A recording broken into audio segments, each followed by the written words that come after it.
I work at a gas station in the center of my town. My shifts aren't always the same, but I find myself on overnights and early mornings most of the time.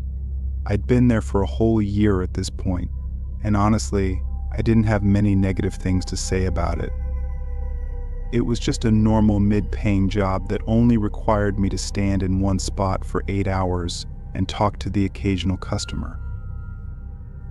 On this day, I was working an overnight shift, the typical 10 to 6. Although it's usually not too busy overnight on weekdays, it's worth mentioning that it was raining a decent amount this night, so I was expecting it to be a pretty quiet night. The first couple of hours, I sat in a chair behind the register and just waited for anyone to come in. I got a few people who paid for gas with cash, but by 12:30 or 1-ish, it was pretty much dead. No customers were coming inside and barely anyone was even getting gas outside. With absolutely no customers, I went around the counter and started fixing up the shelves a bit. They weren't too bad, but it was just a way to keep myself busy. As I was doing this, I had my back facing the windows, but I saw headlights glare through the store as someone pulled into the pumping stations. I didn't look because there was nothing interesting about it, just some guy pulling in to get gas. I kept on tidying up the shelves for maybe 10 or so minutes before I unconsciously glanced out the window. The car was still there by one of the pumps, with a man standing right next to it. As soon as I looked, the man shifted away, making it obvious that he was looking at me. After seeing that, I felt really weirded out, especially since they'd been there supposedly pumping gas for a whole 10 minutes. I went back to the counter, then checked out the window again 30 seconds later, seeing the man getting in his car. The headlights flashed a few times like he was trying and failing to turn it on, but he eventually got it running and drove away in a hurry. I stood there and just looked out the window for a minute, and something just really didn't seem right. I got an idea and pulled up the recent transactions for the pump he was at. The last time it was used was hours ago. He was there for 10 minutes, with no reason at all other than watching me through the windows. I stayed behind the counter for a while, trying to just wait out the rest of my shift. A few more cars came and went, and then it got really quiet again for a while. Around 3 a.m., I heard something outside. The rain was heavy, but a rhythmic shuffling noise on the ground was barely audible through its footsteps right along the side of the building, moving toward the back. I tried to look out the window, but there was no good view. I did notice that no cars were in the parking lot, or by the pumps though. I quickly left the counter and went to the back door, which was a heavy metal door that had no windows or anything on it. I pressed my ear against it and listened as the footsteps got louder and louder until they were right on the other side of the door. My eyes moved to the handle, waiting in the silence before the handle turned slowly and slightly, but it got caught by the lock. It went quiet again for almost a whole minute. Then a man's voice grunted in frustration as a sudden sharp sound slid across the other side of the door. Footsteps followed soon after, leaving and going back to the side of the gas station. I ran back to the front, waiting to see them walking away, but didn't get any sight of them. Acting quickly, I picked up the store phone and dialed 911, hoping they could catch him before he got too far. I didn't know what was really happening, but someone trying to get in through the back door had to have intended something bad. When the cops arrived, they didn't find the man, but they did find a car on the side of the road less than a quarter-mile away, the same car I'd seen earlier with the man who was watching me.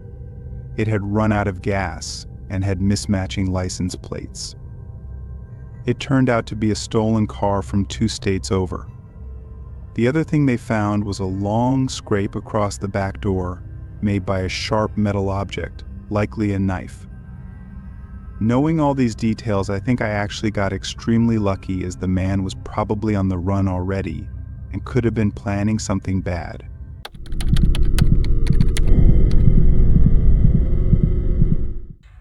I used to work at a video store in Los Angeles in the 90s. We had quite a few celebrity customers, including some porn stars. It was a wacky work environment that could feel pretty unsafe at times, but that unpredictability was half of the allure. I honestly loved the job and the crazy, unhinged customers that came with it. There was a porn star who would come in frequently. I'll call her T, whose visits I would absolutely dread. She only seemed to come in when I was working alone. She would always ask me the same question: which of my movies do you carry? Now, she didn't ask this in any kind of unreasonable manner. T was a little older, clearly had a whole career behind her. She looked and acted a little crazy, like she was out of her mind, but she was also very obviously high. She'd come in grinding her teeth together, and her eyes would bulge out of her head like they were some prosthetic special effect. She was skinny from years of substance abuse and probably various personal issues with weight and image. She also reeked of booze and cigarettes most of the time. She would scream, "Which of my movies do you carry?" over and over again with that crackhead energy. I repeatedly told her that our computer system would only look up movies by title, not by actors or actresses, but this fact never seemed to get through to her. Every time she would start screaming at me. Remember, this was around 1995, so the computer I used to look up things and check rentals was a dinosaur. But it didn't really matter because T would always forget.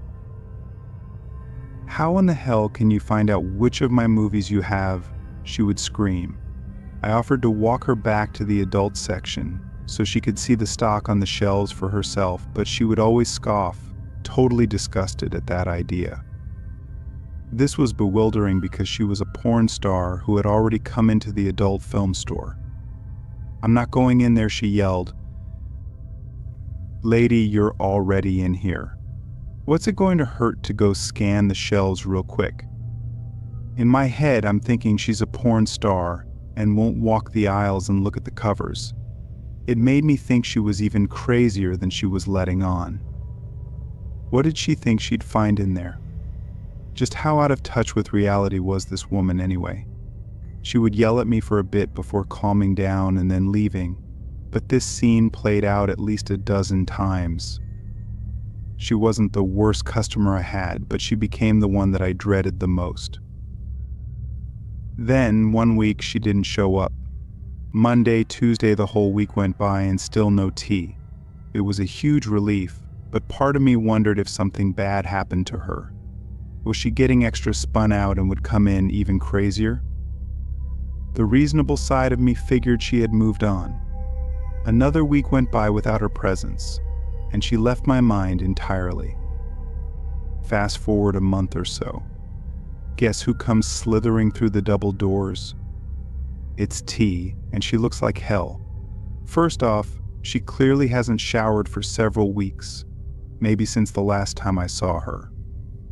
You could always tell when she was really unwashed because her hair would just get more and more vertical.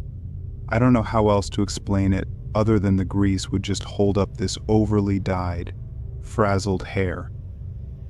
Her clothes were about the same as always, nightwear and half sporty Valley mom. All of this is nothing when I see her face though. She has a huge black eye, and her eyes themselves are just completely insane. She's got pupils like dinner plates, and the outer rim, instead of white, is tinged with a deep yellow. I can't tell if she's sick or more hungover than any human I've ever seen. She comes to the counter and sparks up that same shtick she always does. "What movies do you have? Where are they? How many copies?" I try to be a little personable and say, "Hey T, it's been a while since I've seen you. We still don't have an updated system that allows me to search those specifics. I can show you the shelves that might help you though." I'll never forget the look she gave me, just this faraway nod, half smile with her mouth all jittery. She asked me if I was sure, to which I said yes. Then she started backing up towards the exit. Unsure of what was going on, I figured she was in the middle of an episode. She'd see herself out and probably disappear for another few weeks. I'd heard of mentally ill people being stuck in loops of behavior. Maybe visiting the video store was part of her loop. Boy, how wrong was I. The door opens not 30 seconds later, and a big, tall, sharp-dressed guy strolls in. I extend a welcome but hesitate. This guy looks pissed. He's storming right up to the counter. I ask if there's anything I can help him with. He sets his hands on the countertop, and they're bling-studded with all kinds of gold and silver, crusted diamonds in between them. He calmly explains that I'm the problem, and that he's here as a solution. I start to come back with something about how I'm just at work, just an employee here. If he wants the cash in the register or the pornos in the back, he can have them. The guy laughs at me, shakes his head, then explains that I'm just upsetting his friend who was just in here. Oh, you've got to be kidding me. T, the crazy cracked-out porn star who's been pestering me for months, somehow secured backup. I tell him that I don't know her at all. She's just a needy customer who wants to find her films. There's not an easy way for me to do that, so she'll just have to look over the titles herself. This guy cuts me off with a wave of his hand, says he knows. He's heard every word. He's heard it so many times that he feels like it's happening to him, and now he needs to get involved. It turns out T was pretty much what I pegged her for. This guy was clearly gang or drug related, maybe even a kingpin. He acted like he was T's handler, almost like a pimp or something. She was so old there was no way he had her tricking. I mean, I guess there's a market for anything, but I got more of the vibe that he had a relationship with her and for himself. Whatever the case, it's now my problem. I'm looking up at this Coke machine of a man, deciding if I should hit the security button. This is just a video store, so part of me didn't even think that would work. But it was down at the other end of the counter, and if I moved, this guy was going to snatch me up for sure. He states T's full name, then her stage name. They were similar, probably more similar than you'd want them to be. I realized then that T was probably pretty easy to look up in the phone book if you were clever enough. He then asked me, which movies do you have with her in them? Obviously, he didn't want the same excuses I'd given before, so I threw my hands up in defeat. I logged into the computer beside me, pulled up the inventory list of the entire store, and started doing it the old-fashioned way. I jotted down a short list of titles that I recognized and just started from there. It took me almost an hour to find every single tape, constantly double-checking the shelves and discount racks for hidden copies. The whole time, that guy just casually followed me around, not saying a word, just watching me gather them all up in a tub on the counter. He'd crack his knuckles, roll his neck, textbook intimidation stuff. It was like a scene from Goodfellas.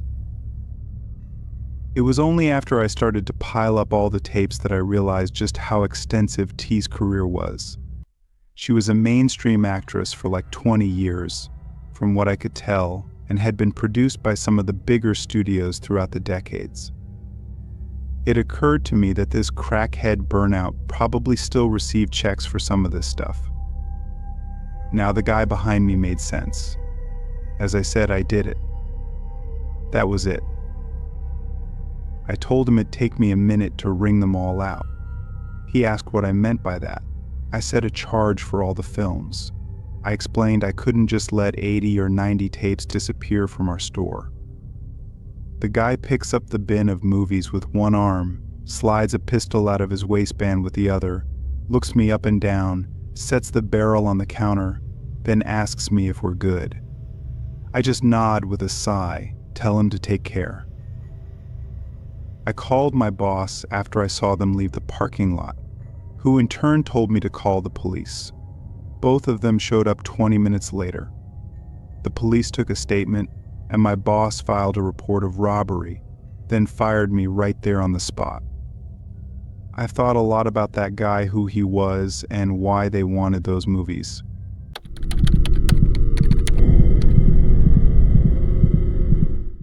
Back when I was in university, I worked nights at a pub a few miles from my parents' house.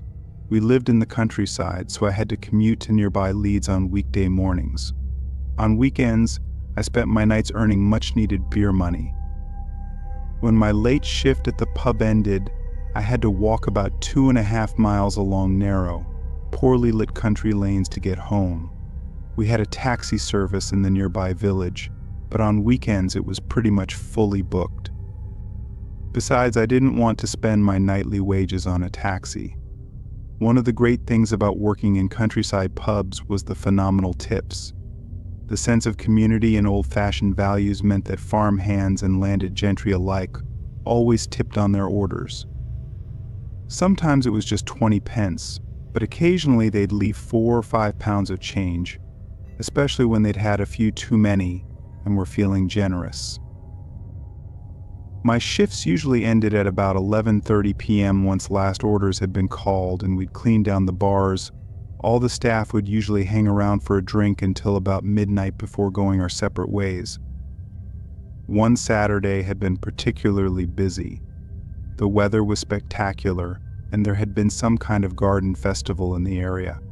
This meant all kinds of people from near and far had visited the pub, adding to my tips.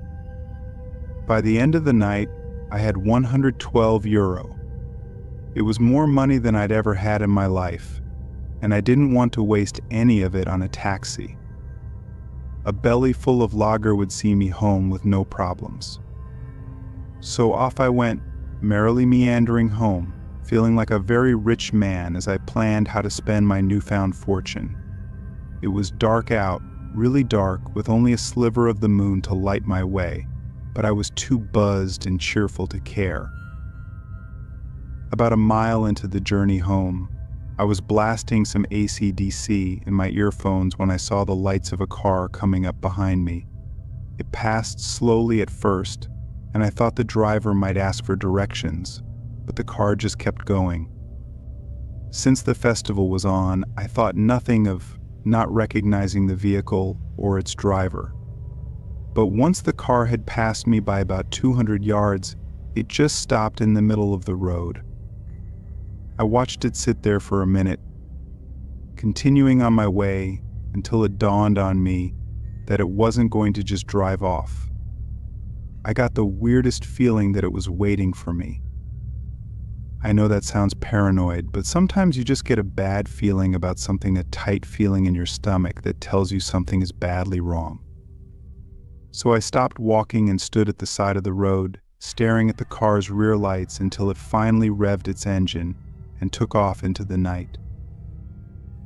I wasn't freaked out, thanks to the beer. If this had happened while I was sober, I'd have been much more scared. I'm not a tough guy at all. So when a couple of minutes later I saw a pair of headlights coming at me from the opposite side of the road, I wasn't worried. I just kept walking as the car passed me, but I realized it was the same car from before. Just like before, it stopped a couple of 100 yards down the road from me. I was now convinced it was a car full of city folks who had managed to get lost in the dark. Again, I stopped at the side of the road, waiting for it to reverse so the driver could ask for directions, but it didn't. The car did a U-turn in the middle of the lane, then switched off its headlights and began to creep slowly down the road towards me. I wasn't freaked out before, but I was then. I was completely and utterly terrified. I had no idea what the driver's intentions were, but they were obviously not good. My head was spinning with grim ideas of what they were planning: robbery, kidnapping, or worse. I just started running, looking for a gap in the hedgerows so I could jump into one of the nearby fields to hide. I finally found one, scrambling over the dry stone wall and badly scraping my elbows in the process. My first thought was to grab my phone from my backpack to call the police, but the light from the screen meant the driver would find me quickly. I panicked, threw it back in my bag, and decided hiding was my best option. Even if I got through to the police, it would take them a while to get there, and it might be too late by then. So I crouched at the base of the hedge, terrified, just trying to hide so the driver would think I'd run off over the fields. The only thing I could rely on at that point was my sense of hearing. I was listening for footsteps, the car's engine, anything to give me an idea of what was happening on the other side of the hedge. A couple of minutes felt like half an hour, and in that time I hadn't heard a single thing from the road. When it felt safe to check, I started to slowly edge towards the section of hedge I'd jumped over, ready to peek over the dry stone wall for any signs of the car. Right then, I heard the sound of car doors slamming, not one door, but two or three, all closing at once. The car hadn't moved that whole time they'd been sitting in the middle of a dark country lane, waiting for me to emerge. My heart was pounding. I can't convey how terrifying it is to know you're being hunted by a gang of complete strangers. I just bolted, hurtling across the dark field towards a small wooded area. I knew the area well, so despite not knowing exactly where I'd end up, it didn't matter. It was either run or face being caught by the guys hunting me. I hid out in the woods for as long as I could, watching the field I'd just crossed for shadows or torches, but again, there was nothing. When the coast was clear, I took off in the opposite direction, crossing fields and staying off the roads until I found my way back home. Even though it was the middle of the night, I woke my mom and dad and told them exactly what had happened. Naturally, they called the police and arranged for some officers to visit the next morning so I could give a description. A month or so went by, and we heard nothing. I'd stopped walking home and started paying for taxes to ensure I got back safe. I was managing to forget about what had happened, or at least let it slip to the back of my mind. That's when the police called back. The guys had been arrested for committing an assault on an elderly man just a few villages away from us. They were part of a gang based in nearby Leeds, where I went to university, that would drive out into the country at night, where there were hardly any CCTV cameras, before assaulting people as part of some initiation. I was glad they'd been caught, but it still bothers me that some people are so willing to commit violence against a total stranger. I still walk places at night sometimes, but I don't use noise-canceling headphones anymore, and I always carry a small penknife just in case. If you work night shifts, I'd recommend you do the same. You never know who's out there lurking in the darkness, just waiting to make someone a victim.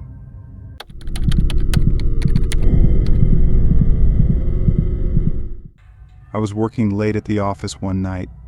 We have a big 2-story building in a business complex, and sometimes if we have to catch up on work, we kind of have to stay late. I had taken 2 sick days the week before, so I really had to get my project done and didn't have much time left to do it. I planned to stay a few hours this night and a few hours the next night to get caught up, leaving anywhere between 1 and 2 a.m. Often others would be there late as well, but this night it was just me. I was working at my desk, which was in the middle of a room full of desks. As I typed away on my laptop, I started to get a little drowsy. After fighting it for a bit, I got up to make some coffee in the break room. I started the machine and leaned against the table, barely keeping my eyes open as it slowly poured into the mug. A sudden thud shook me awake. It sounded like it was downstairs, but it was really loud, resonating through the whole building. Nothing followed the sound though, it was just the one thud. I walked over to the doorway and looked out at the stairs, debating whether or not to see what it was. Honestly, I was so tired I thought it had to just be something falling in one of the rooms downstairs and chose not to investigate. I grabbed my mug and went back to my desk, continuing to work. I sat there for an hour non-stop working, but the coffee really wasn't fixing my sleepiness problem. I kept working, trying to power through it, but I was only prolonging the inevitable. At some point, I dozed off at my desk. When my eyes opened, I remember being immediately irritated and somewhat dizzy, like I'd been annoyingly woken up from a deep sleep. As I regained my senses, I noticed a sound coming from somewhere in the building, It was a beep, sounding every 4 or 5 seconds, but very faint. I looked at my laptop. Seeing it was nearly 2 a.m., I decided it wasn't worth trying to work anymore. So I packed up my things and brought them with me as I left the room to both check on the beeping and to leave afterwards. As I got to the stairwell, the beeping started to make me nervous. I'd never heard it before, and there was something eerie about it. Maybe I was too tired before to fully comprehend it. I walked down the staircase, and now with the beeping much louder, I peered into the long main hallway. At the far end, there was a metal rod laying on the ground right in front of the open entrance door. I felt blood rush from my face, knowing it should be locked up and realizing the beeping was from the building's security system. With nothing but instinct to go off of, I ran to the opposite end of the hallway and out the back door, getting in my car to call for help. Although I was out of the building, what I learned next was far more terrifying. Police pulled in and searched around, not finding anyone or anything. When we checked the security cameras at 11 p.m., a man could be seen walking up and breaking the door open with a single hit from some kind of tool, creating the bang sound that I heard while getting coffee. He then quietly moved around the first floor and up to the second, where he came into the office I was in and stood quietly only a few feet behind me while I was working at my desk. He then went back downstairs, coming up again while I was sleeping, and walked around the whole office, even going right up to me and searching around my desk. It's not clear if he stole anything, as there weren't cameras in every room, but there didn't seem to be any obvious answer as to what he was doing there. After seeing the security tapes, I've never stayed alone at that office again.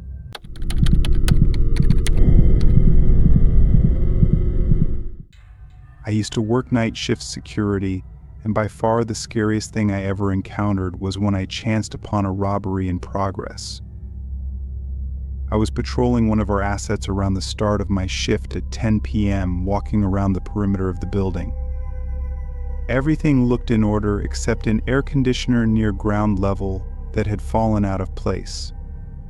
The air conditioner didn't fit well in the hole, so there had been a wooden plank to prop it up and keep it in place. I assumed that the stick had somehow been nudged and the AC unit had fallen out of place. It wasn't very heavy, so I propped the air conditioner back into its hole in the wall, positioning the stick to keep it in place. I continued my walk around the building, reaching the next window, and to my surprise, someone was there.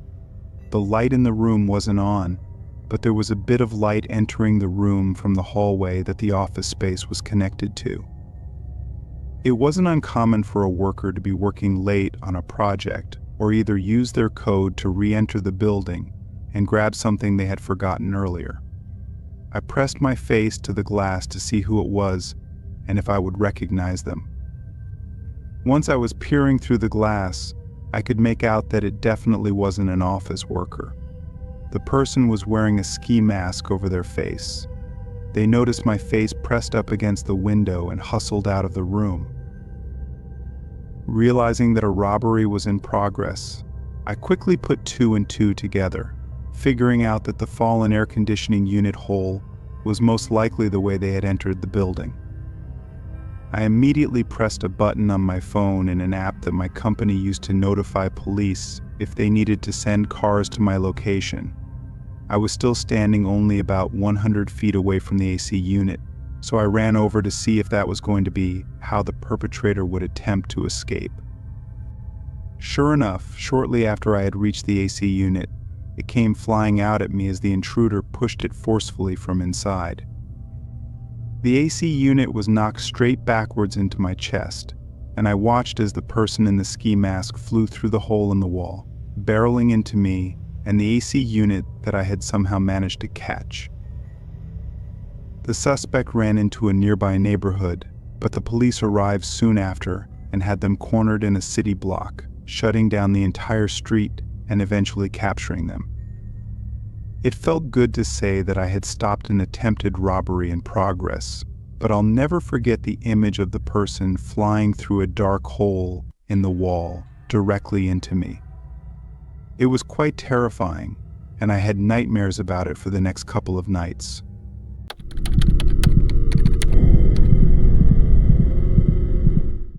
My mom is superstitious. She has always adhered to silly, nonsensical rules like not stepping on cracks or tossing salt over her shoulder if you spill it, rules that may or may not have any true origin or reason. These are things people follow blindly, even though we all know there are no consequences for breaking them. One of my earliest memories involves my mom nervously demanding I hold my breath until she says otherwise.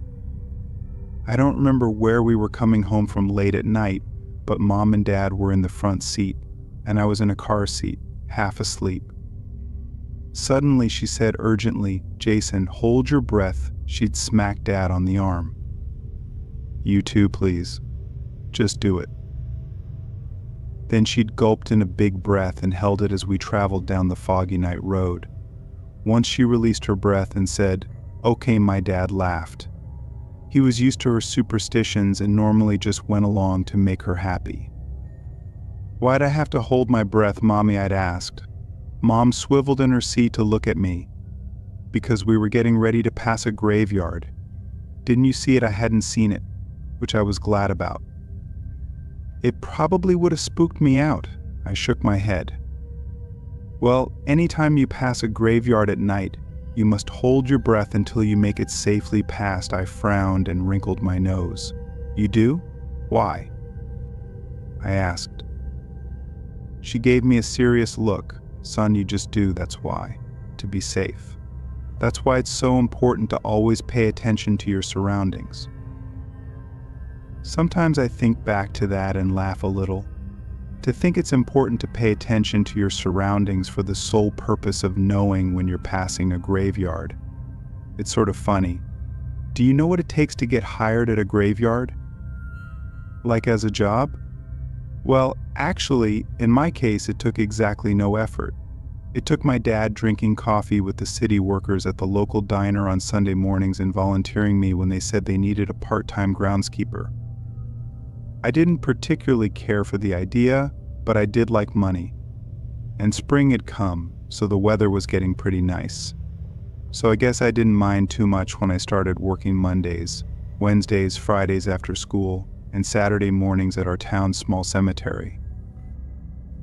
I'd go and prune bushes, pick up fallen tree limbs, cut the grass, and weed-eat carefully around tombstones. I was a teenager, but I was a pretty nice kid. I felt respectful of the place's residents, and I treated the grounds with proper reverence. I even came to enjoy the job. Sometimes when I came, there would have been a funeral earlier in the day. The casket would be lowered into the ground, and the mourners would be gone by the time I arrived. But the grave would be uncovered, with a pile of dirt still next to the chasm in the earth, waiting to be filled in. Or I would arrive on a Saturday to find a grave or two dug, a deep, perfect rectangle, awaiting a funeral later in the day, yet to have a casket lowered in. I hated to admit it, but I always liked the smell of the freshly dug graves. It generated a natural, earthy scent. Sometimes I felt the graveyard smelled old and stale, and also a little like an old lady due to the mixture of flower arrangements both growing and wilting away. It was probably all in my head. I supposed it was normal to just think that a graveyard smelled odd because a graveyard was an odd place. Nonetheless, I liked the ageless smell of the freshly turned earth. I never saw anybody digging the graves. Month after month passed, and I never caught a glimpse of anyone doing it. I also wondered why the graves were left open after a funeral. Why didn't the gravedigger come and fill it in right away? It seemed sort of eerie and maybe a safety hazard. Normally I was alone in the graveyard during my short shifts, but once in a while I would cross paths with another city worker who'd come in on some errand or task. The guy who sort of ran the graveyard, if that's a thing, was a grumpy old guy who never had much to say. One Saturday morning, I asked him about the gravedigger. "Hey George," I asked, "how come you never see the person who digs the graves around here?" We were in a small office next to the main mausoleum, and George's eyes shot up from the stack of papers he was shuffling through. "Kind of question is that?" he grunted. I shrugged. "I dunno. Just curious." I guess George gave me a sharp look, staring at me for a second. "He works at night," he finally barked. "Oh, always. Like he never needs a night off to work in the day instead." He was glowering at me then. Boy, it's a job for the nighttime. "Now, if you ain't got nothing to do, I reckon you can just skedaddle." From then on, I got sort of obsessed with the gravedigger. Thinking of it as a job that had to be done strictly at night made it all the more strange and alluring to me. Who was this person? What had drawn him to this sort of work? What was he like if he'd been spending a lot of time at night, all alone, digging graves? What did he look like? Why? Why on earth did he do this? I talked to my friend Jacob about it. I told him one day about all the open graves that popped up in the morning, what grouchy old George had told me about the night gravedigger, and my general fascination with this person. Jacob stared at me blankly. "Dude, you're nuts," I laughed. "Seriously, I think working in the graveyard has gotten to you. I need to tell your parents to make you quit that job." I chuckled again. "Nah, it's a surprisingly okay job. Nothing creepy or like crazy making has ever happened." I bugged out my eyes and lurched at him playfully. He ducked out of my way. Seriously, though, I continued. "Don't you ever think about what certain jobs are like? Like being a garbage collector or an NFL football player?" Those are two really random selections, but yeah, I guess I kind of think a lot about law enforcement. I might like to go that route when I'm older. See, that's exactly what I mean. You think about jobs and wonder about what the job is like, and maybe about what sorts of people do certain jobs, right? Jacob shrugged. "Yeah, I guess. Seems legit." "So yeah, then you get what I'm saying. You're already thinking about a law enforcement career. What I want to know is, who wakes up one day and goes, 'Boy, I really feel passionate about pursuing a career in the field of digging graves.'" Jacob cracked up laughing. "Okay, yeah, I guess I see your point. So the guy never comes around except late at night? There's literally no way you could get to meet him." "I don't think so. So I guess you have to go there at night then." I frowned. There is no way I could get out late at night unnoticed.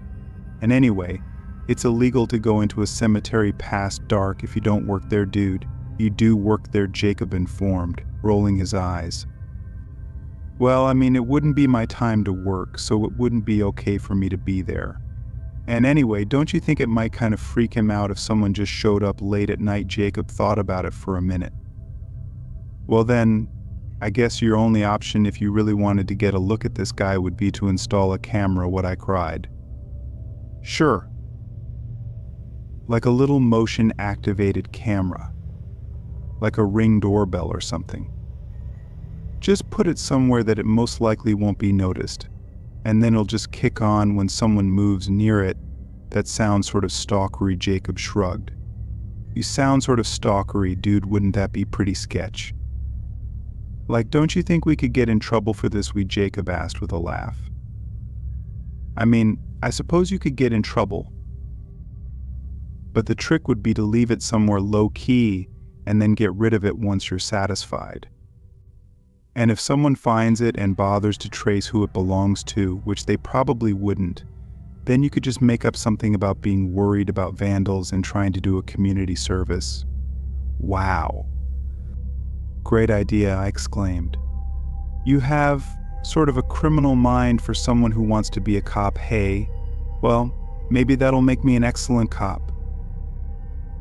Within the next week, we had gotten hold of a small motion-activated camera and set it up to notify my phone when it was triggered. I happened to know that a funeral was scheduled for that Saturday, so I planted the camera where it would be triggered near the site of the new grave. Jacob planned to spend the night at my house so we could finally see this mysterious person. Everything seemed to be going according to plan. That night, after my parents had gone to bed, we snuck to my room and stared intently at my phone, waiting for a notification. We must have fallen asleep because my phone startled us awake, buzzing violently. "It's going off," Jacob shouted. I grabbed my phone and brought up the camera feed. We could see something faintly. Something was definitely moving, and then we could see a figure emerge into view. He wasn't terribly far from the camera, but we still couldn't make out his face. "I'll try to enhance it," Jacob offered. He reached over me and tapped my phone. The screen brightened, and the camera zoomed in closer. Jacob and I sat and stared. The figure was bent over, doing something with the ground. The way he moved looked so strange. He wasn't using a shovel like I'd expected. He seemed to be clawing at the ground with his hands, digging vigorously. "What's he doing?" Jacob whispered. "I don't know," I whispered back. "He's not digging with a shovel," Jacob stated the obvious. "I don't know why," I said, keeping my eyes glued to the screen. Suddenly the figure stopped digging and stood up straight, and we could make out the rest of him. His hair was long and scraggly, and his clothes looked like they were torn and dusty. His eyes looked dark, even though he was standing a decent distance from the camera. He took a deep breath, stretching his mouth wide as he breathed in. Jacob and I looked at each other, freaked out but fascinated. "Why is he doing that?" Jacob asked. Doing what I wanted to know. Breathing in so deeply like that. Oh, maybe he's catching his breath. He's been digging for a while. We stared for a few more minutes as the figure went back to clawing at the ground. He was taking great swipes at it with his hands, and dirt was going everywhere. Suddenly, there was a dull thud and a loud screech from the phone. "Ah," Jacob and I both cried. "What was that?" I exclaimed. "I don't know," Jacob yelped. We stared back at the camera to see the figure was hunched over the grave again, and then he was reaching down to pick something up. "He's holding something," I whispered. We leaned in closer to the screen. "Is that?" I gasped, my voice sticking in my throat. That looks like I couldn't finish the sentence. Jacob was staring open-mouthed. The figure stood up again, this time holding up what looked like a long, thin rod. It took us a moment to realize what it was: a bone. He held it up and looked at it, then slowly turned his head in our direction. He looked directly into the camera, and we could see his eyes glowing faintly in the dim light. Jacob and I both let out startled gasps and nearly dropped the phone. The figure started to move towards the camera, and we scrambled to turn it off. "What is he doing?" Jacob whispered frantically. "I don't know," I whispered back. "We have to go see," Jacob urged. I shook my head. "No way. That's crazy. Come on, we have to go. We can't just leave him there." Jacob insisted. We grabbed our flashlights and hurried downstairs, trying to keep as quiet as possible so as not to wake my parents. We crept outside and made our way to the graveyard.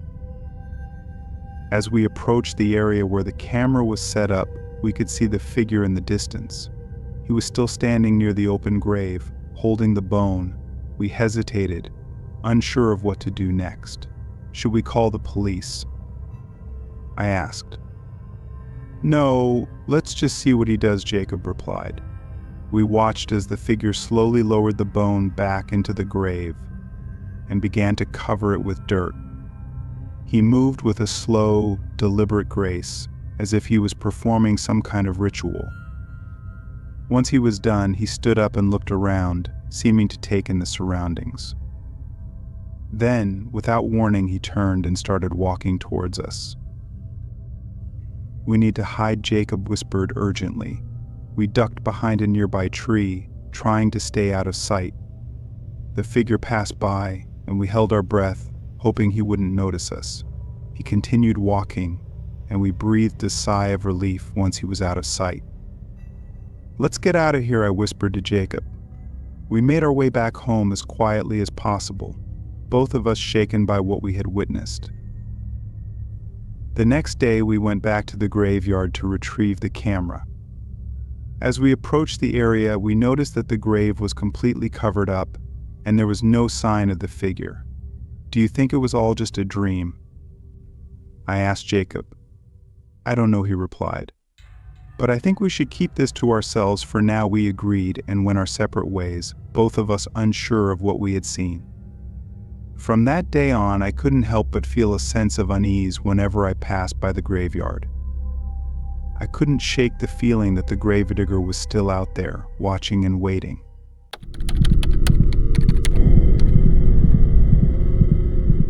I'm retired now, but for a couple of years in my 50s, I worked a night shift in a mall. I was a custodian and would come in and clean once the mall had closed for the night. Most of my nights were spent cleaning up the food court areas, as well as taking care of bathrooms. One night I was sweeping the floor in the food court area, and I heard a fit of coughing coming from somewhere. I looked around the dimly lit food court area but didn't see anyone. A couple of times throughout my years working there, I would discover somebody or a group of people who had hidden in the mall and were doing a challenge of staying there overnight. I didn't see anyone and heard no further noises, so I just continued cleaning. If someone was trying to stay in the mall overnight, I'd see them eventually unless they stayed put in one spot the entire time. About 15 minutes had passed and I was wiping off tables. Suddenly a series of loud bangs startled me. I looked up and saw that a whole table and all the surrounding chairs had been knocked over onto the ground. I walked over to the items on the ground, which had happened near the edge of the food court. There was no one to be seen anywhere. I ventured down away from the food court a bit to see if I could see anyone running away or hiding. I was about to turn around back to the food court when I heard water running inside the women's bathroom. All the bathrooms at the mall had sinks that were motion sensors. Someone had to be inside of the bathroom, and I had a feeling that it was going to be the culprit I was looking for from the food court. The sink was still running as I slowly and as quietly as I could enter the bathroom. As I turned the corner into the bathroom, the water abruptly stopped running. There was nobody anywhere to be seen. I checked every stall and still nothing. I chalked it up to a faulty sensor on the sink and decided that I'd put in a work order for maintenance to fix it. Oddly enough, as I walked away from the bathroom, I heard the sink turn on again. I walked back to the food court very confused and also a little spooked. I went about the rest of my night as usual, finishing my cleaning duties. A couple of days later, I received an email from maintenance that there had been nothing wrong with the sink sensor and that it was functioning normally.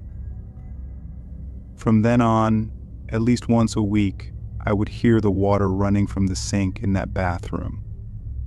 For the rest of the time that I worked at the mall, I just accepted that I wasn't alone in that mall and stayed away from that bathroom. I never had any more incidents with the mysterious knocking over tables and chairs in the food court. Thankfully, that spirit or whatever it was stayed in the women's bathroom.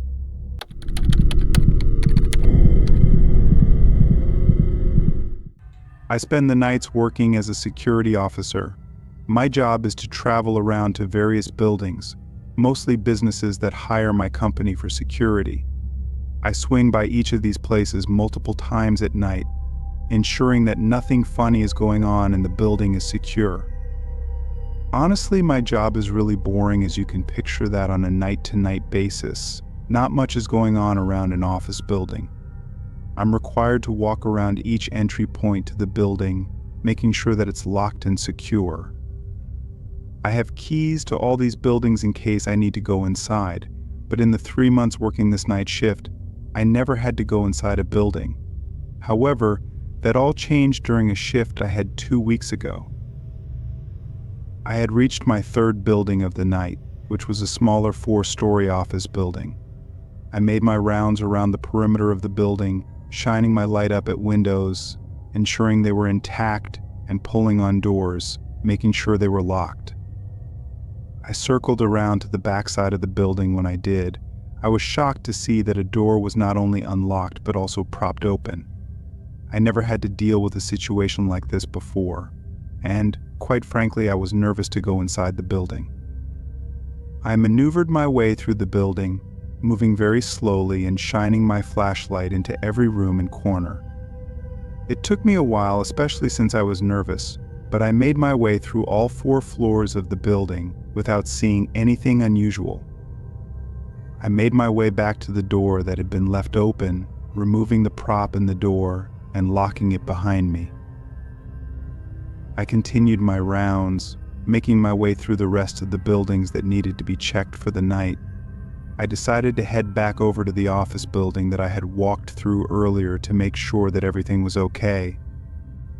I pulled my truck into the parking lot and began walking around the building, doing rounds once more. To my surprise, the same back exit was once again unlocked and propped open. At this point, I was very confused. There wasn't supposed to be anyone still in the building this late, and there were no lights inside that I could see. I reluctantly entered the office building once again and searched it from top to bottom, this time even calling out multiple times to see if anyone was there. Once again, I saw and heard nothing unusual my entire trip throughout the building. I returned to the back exit and saw that the door was now closed. I hadn't unpropped the door when I first entered the building, but now the door was closed and the brick that had been used to prop it open was nowhere in sight. Again, this was my first time having to enter a building while I had this job, so I was a little scared at this point. I quickly locked the door and hurried back to the safety of my truck. Nobody was supposed to be in that building, so I was relieved that I hadn't ended up seeing anybody during my rounds of the building. It was eerie to me, though, that during both of my searches at the building, somebody had been in there somewhere, evading me and then slipped out the back door without me seeing them. I called the office building the next day, asking if anything important was missing or had been stolen, but nothing they were aware of was gone. I still currently work the security night shift job, but haven't had any nights like that one at the office building since then.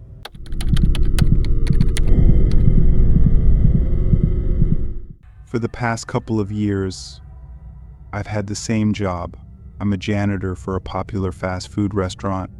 I don't take orders or do anything aside from cleaning. I don't even see other workers a lot of the time because I'm scheduled overnight.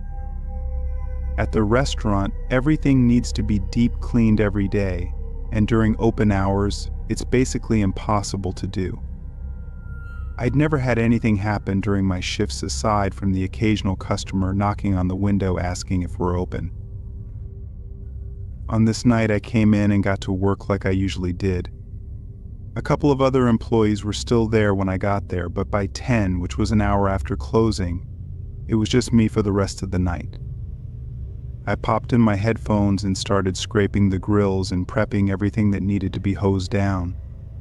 After a while, I lost track of time, but my best guess is that it was around 12 a.m. when I heard a knock at the front of the building. I pulled off my headphones, hearing it again. I walked to the front, expecting someone at the door wanting to see if we were closed, but when I looked, nobody was there. I went up to the door and looked out at the parking lot, no cars or people. I knew I'd heard it from this side of the building though, so I waited for it again, but there was nothing. I ended up thinking I just mistook another sound for knocking and went back to work. Another hour or so went by, and then I took a lunch break.